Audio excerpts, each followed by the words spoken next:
कि हम लोग व्यवसाय करते हैं, व्यवसाय में मेहनत करते हैं, पर उसका अर्थ मनचाहा फल नहीं मिलता है, अर्थात आर्थिक सुविधाएं जो हैं वो कमजोर रहती हैं। मेहनत हम करते हैं लाख रुपए कमाने की, पर हमें 10,000, 12,000, 15,000 प्राप्त होता है और हमको लगता है कि हम मेहनत उतनी कर रहे हैं। तो दुनिया का कोई भी व्यवसाय जो होता है, उस व्यवसाय को हमें अच्छी तरह से देखना है कि हम जब मेहनत इतनी कर रहे हैं तो उसका फल इतना क्यों आ रहा है। तो इसके दो कारण हैं। एक कारण तो यह है कि आप जो कर रहे हैं आप उसको सही व्यवसाय मान रहे हैं, और वास्तविक यह है कि वो आपके लिए सही व्यवसाय है नहीं। तो हमारी जो चिंतन क्रिया है, हमारी जो व्यवसाय करने की जो प्रवृत्ति है, हम जो चाहते हैं वो व्यवसाय हम करते हैं, जिसका हम अनुभव रखते हैं वो व्यवसाय हम करते हैं। तो हो सकता है कि उस व्यवसाय को करने में हमसे कोई त्रुटि हो रही हो, गलती हो रही हो, या हम उसको टाइम नहीं दे पा रहे हों, या हम उसको सटीक तरह से कर नहीं पा रहे हों, या उसका हम प्रचार नहीं कर पाए, मार्केटिंग नहीं कर पा रहे हों। एक कारण यह भी होता है कि हम ज़्यादा मेहनत करते हैं पर लाभ हमें अधिक नहीं मिलता है। और व्यवसाय में कोई लोग ऐसे भी होते हैं जो मेहनत बहुत नहीं करते हैं, बड़ा फल मिलता है, जल्दी उन्नति होती है।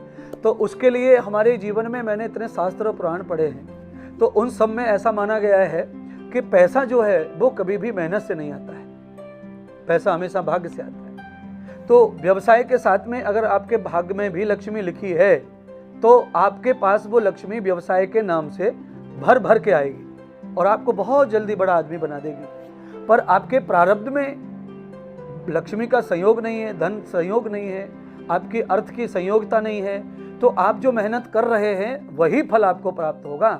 आप बहुत धन के स्वामी नहीं बन पाएंगे। आपका जो व्यवसाय है वो आपको रोटी कपड़ा मकान देगा, पर आपके शौक पूरे नहीं कर पाएगा, क्योंकि आपका प्रारब्ध जो है वो कमजोर है। प्रारब्ध के बगैर जो है कभी भी आदमी आगे नहीं बढ़ता। हमारी गाड़ी के टायर अच्छे हों, हमारी गाड़ी मर्सिडीज क्यों ना हो, हमारी गाड़ी BMW क्यों ना हो, पर जब तक उसे ठीक रास्ता नहीं मिलेगा वो अपनी कला दिखा सकती नहीं है। तो मैंने दो ही सवाल आपके जवाब दिए। मैंने कहा कि एक तो प्रारब्ध साथ दे आपका, और एक आपका सिद्धांत, व्यापार का जो मार्केटिंग सिद्धांत है वो आपने सही किया है नहीं किया है, उस हिसाब से भी आपका व्यापार बढ़ता है और आपको व्यापार में सफलताएं मिलती हैं। तो आपकी हो सकता है गाड़ी अच्छी हो पर रोड रास्ता अच्छा ना हो, उसमें हम कहीं कम पड़ रहे हों, उसको बना नहीं पाए हों, प्लेटफॉर्म अच्छा नहीं तैयार किया हो, तो फिर हमें जरूर व्यवसाय में लाभ नहीं मिलेगा उस तरह का। पर व्यवसाय हमेशा आदमी को रोटी तो देता है, पर आदमी को आगे बढ़ाने वाला भी व्यवसायी होता है।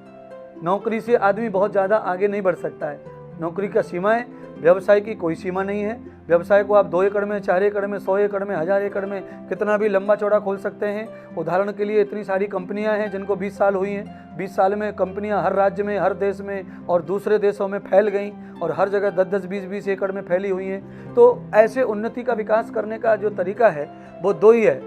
हमेशा धन बढ़ाने के लिए आदमी को भाग्य चाहिए, मेहनत से कभी धन नहीं बढ़ता आज तक, पर बिना मेहनत के भी भाग्य कभी उदय होता नहीं है। भाग्य भी उदय होगा, आपके भाग्य में भी अगर लक्ष्मी लिखी है तो वो भी आपके उद्योग से ही वो प्रकट होगा, बिना उद्योग के नहीं होगा। क्योंकि कंपनी चाहे बहुत कमजोर सील लगाती है ढक्कन में, पर ढक्कन तो खुलता तभी है ताकत से। जब तक आप ताकत नहीं लगाएंगे वो नहीं खुलेगा, चाहे सील कितनी भी कमजोर है। उसको आपको चाकू छुरी से नहीं काटना है, हाथ से टूट जाएगा, पर तो भी उसमें जॉइंट लगाती है, टांके लगाती है कंपनी बोतल की सुरक्षा के लिए, तो उसे खोलने के लिए थोड़ा परिश्रम लगता है। ऐसे ही हमारे भाग्य में जो टांके लगे हुए, हमारा भाग्य जो कैद है, अगर हमारे भाग्य में अमृत है, मीठी दवा है, तो उसके लिए थोड़ा पुरुषार्थ लगेगा, झट से खुल जाएगी वो। पर हो सकता है कि हमारे भाग्य में मीठी दवा नहीं है, कड़वी दवा भरी है, उसको भी पुरुषार्थ है, पर वो दवा आपको अनुकूल नहीं आ रही है, आपको खुशी नहीं दे पा रही है, आनंद दे नहीं पा रही है। तो आपके धन बढ़ने के पीछे कर्म के साथ में भाग्य की भी आवश्यकता पड़ती है। केवल कर्म ही हमारा साथी है, तो भाग्य भी कर्म से बनता है।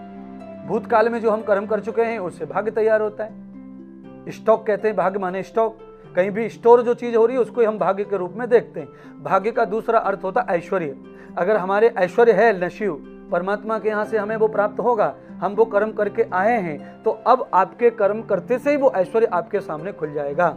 जैसे उदाहरण के लिए मुझे ले लो, मेरे साथ में 400 बच्चे पढ़ते थे गुरुकुल में, 400 बच्चों में से देश और विदेश में कीर्ति मुझे ही प्राप्त हुई। उन 400 बच्चों को कोई नहीं जानता है, उनकी पत्नी जानती है उनको, 2 बच्चे जानते हैं, 2-4 और घर के लोग जानते हैं, बस उतनी उनकी ज़िंदगी समट के रह गई है।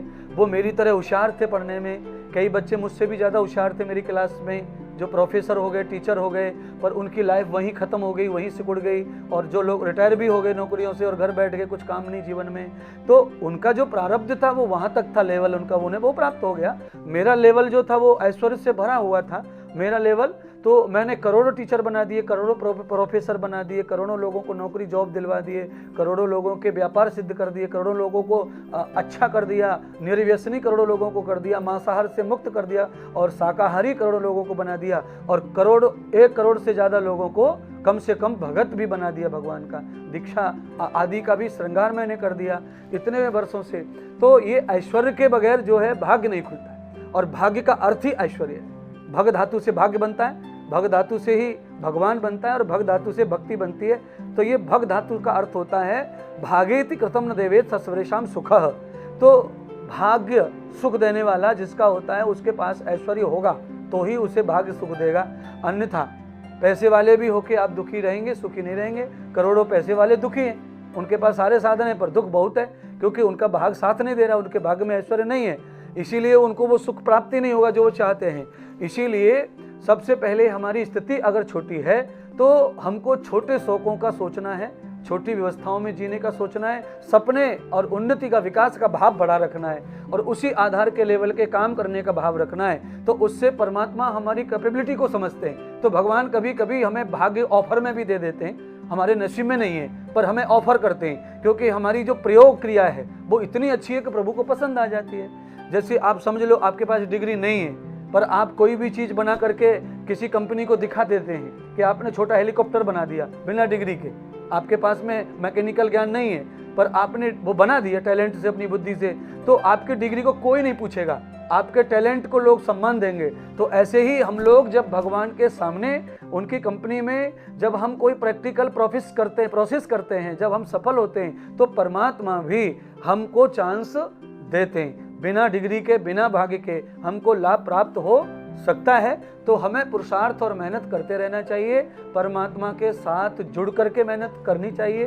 पहले परमात्मा को जोड़ो, फिर मेहनत पुरुषार्थ को जोड़ो, आप जरूर सफल होंगे व्यवसाय में। और लाखों लोगों के लिए सवाल था भैया का, आप लाखों लोग देश में सुन रहे हैं इस प्रवचन को, आज के हैप्पी लाइफ प्रोग्राम को। कोई भी व्यवसाय मेहनत से कभी सफल नहीं होगा, अगर उस व्यवसाय में परमात्मा का हाथ होगा। आप परमात्मा को लेकर और किसी ज्ञानी संत को, गुरु को लेकर, किसी वैज्ञानिक को लेकर के और किसी अनुभवी व्यक्ति को लेकर के चलोगे व्यवसाय में, तो आपको अनुभव के साथ व्यवसाय भी आगे बढ़ेगा और आपका प्रारब्ध भी जल्दी से प्रकट होगा। और कोई संत, कोई महात्मा, कोई गुरुजन जब हमारे जीवन में आते हैं तो वो हमारे मरे हुए भाग्य को भी जगाते हैं, बिखरे हुई चीज़ों को इकट्ठा करते हैं और इकट्ठा करके पिंड बना करके वो चीज़ें दिखने लगती हैं, तो वो हमारे भाग्य के साथ में बाहर आती हैं और हम अपने व्यवसाय में, अपने उद्योग में सफल होते हैं और मन चाहा धन प्राप्त करते हैं, पुरुषार्थ और फल प्राप्त करते हैं। तो आप अवश्य ही इस प्रश्न के उत्तर से समाधान प्राप्त करेंगे। और भी दूर बैठे हुए लोगों का भी कोई प्रश्न होगा तो आप अवश्य ही उन प्रश्नों का यहाँ पर भेजकर उत्तर प्राप्त कर पाएंगे।